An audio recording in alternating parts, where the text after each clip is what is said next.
Can you please define for us what a power animal is? Yes, let's see what wants to come through. So, power animals are our animal allies and guides that are in both our waking seen worlds and also the unseen world. So, because as I mentioned, they really embody different medicinal teachings. Different animals will try to present to you to let you know that there's information that they have that could benefit your path, or medicines that they wish to impart on you. Again, it's all, there are brothers and sisters. There truly are some of our most loving allies. So in waking life, they may show up for you over and over again. And unless you allow yourself to be consciously aware, you won't even pick up on the fact that ladybugs are just everywhere, and Mm-hmm. that your mom sent you a ladybug tablecloth. And then, when you get on the train, somebody's talking about how their favorite creature is a ladybug. If you have yourself closed off to the unseen realms and all of the mysticism, you will never connect those dots. But if you let yourself open up, Yes. then you can take cue. Wow, what in the heck? In 3 days, I've literally heard about ladybug 10 times. Well, that's where you need to go to Animal Power Book, or, another reference point to learn what are the teachings of ladybug? What is she trying to tell me? What is she trying to help me with? And then these animals can also come to you in dreams. And once you also start to learn what different animals represent, you can then consciously connect with them and call upon them to help you, to be of additional support, because we are not meant to go through this earthly incarnation alone. It's, especially now in this incarnation, there's so much. And it's important that we don't forget that there are loving, supportive, nourishing energies that are everywhere, but it's up to us. That's where it's our responsibility to learn how to connect with that support and to call it in. So beautiful. And I will add that, as we mentioned, with all ancient cultures, they all had a reverence and respect for nature and all animals. And the Native Americans didn't even think of animals as different than them. They Yeah. thought of them as a different type of people, if you will, almost like a different race. They thought of animals as their brothers and sisters and cousins. And there was a there was a there was just like a natural cooperation and respect in Mhm. living in harmony. And a lot of what we know now, and please, of course, correct me because you obviously are the expert on this, but from what I understand, what we know now about learning from power animals and spirit animals is that all of the associations that were made with each of them were based on just Mhm.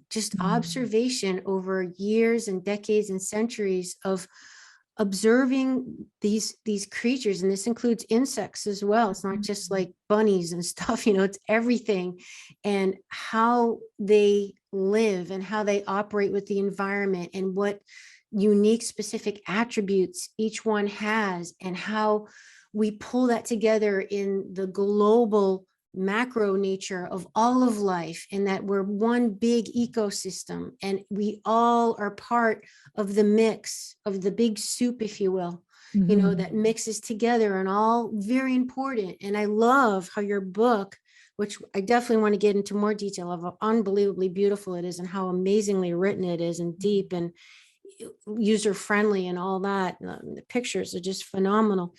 But I love how you talk about how like the tick is just as important and symbolic as something like, the bear or the Black Panther. That's so cool, like the tick. Well, Yes. tell us about the tick. It's just so cool because it just really helps people respect, like, Yeah, flies are important, like spiders are absolutely. important, ants are important. Like they're all, one's not cuter and nicer like dogs than the other. So do you want to tell us a little bit about that? Totally. Yeah. Every creature is so reverent. And I love that you brought Mm, that in. And it was so important to me. mhm, It was brought up in question. I was very clear, the animals presented showing me who, because this book features 100 animals to energize your life and awaken your soul. And there's millions of creatures out there. So 100, mhm, yes, it's in some respects, I mean, it's a large book. It's over 300 pages, but it takes some discernment to figure out like which of these mhm. are coming in here. But I was so clear that yes, tick absolutely came through. Another one of my favorites is actually the leech. I have such a cool personal story, actually with both, but especially with the leech. And it was, brought up in, and it's not a bad thing that it was questioned, but I work with an incredible publishing team, and there's a lot of people weighing in on sharing their viewpoints and their perspectives from their expertise, and it was brought up in question, especially about the tick. And I'm like, just because the tick can evoke and a discomfort does not mean that we cut it out or cut it off. That's more reason to actually include it, because shamanism is about the totality and learning how to trust ourselves to navigate the full spectrum of life, to be at one with the full spectrum of emotions, and to not disconnect or cut off from any part of it, and finding the beauty and the loving medicine and everything. So when it was questioned, I became all the more adamant that no, tick must be Right included. on. And to me, it gives your book more credibility Mm, because you're not just showing the light, I mean, and that's what a true shaman or healer is, or evolved person is that it's all of it. As we mentioned in the beginning, if divine source, spirit, God, power is unconditional, is one, then it's the dark and the light. And there's yeah. a reason why the tick is on the planet.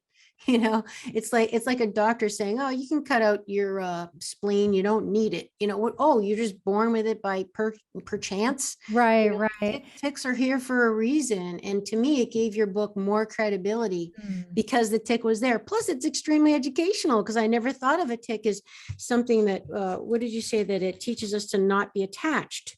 It's alchemy and healing and non-attachments. I'm like, that's a really cool way to think of it. Yeah, yeah. And I also, the other cool, unique aspect of the Animal Power book is that I also felt called to invite 25 global contributors who are also spiritual teachers or shamans from different parts of the planet. And Daniel Vitalis, who's a registered Mhm. Maine guide, and he's a host of a show called Wild Fed. I asked him to be a contributor, and he shared a story about the tick. And I won't read the whole thing, but what part of what he shared in his quote, this is from Daniel Vitalis. He starts with, "May you feel every tick," is a phrase my wife and I say each spring as the last snows melt in New England. Walking through the woods or fields between the last snow and the first inevitably leaves us searching our bodies for ticks. Finding a dozen isn't unusual. In centuries past, this part of the world was home to charismatic, predatory megafauna like wolves and mountain lions. After wanton human extirpation tamed this landscape, people didn't need to pay attention anymore, and a kind of blunted awareness took hold. That was until the rise of the ticks.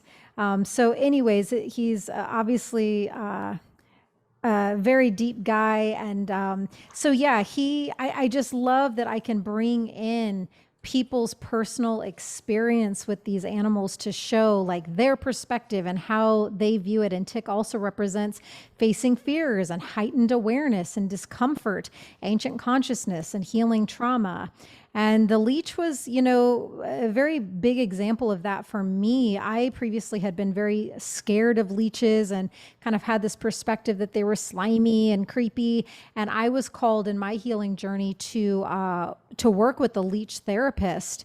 And I did so. He was a man from Austria, and it was a whole process, which is too long of a story to get into, but I will just say, and me answering that call to work with leech, within mere seconds and looking at them, learning about them from this leech expert, and then having the leeches placed on me. There were about 5 or 6 placed above my liver. And seeing their workings and tuning into their energy, I went from fear to love and reverence within a matter of seconds. And so it's really cool to just explore what these creatures that we may feel are scary, how when you connect and you lean in more, how it can really alchemize and change.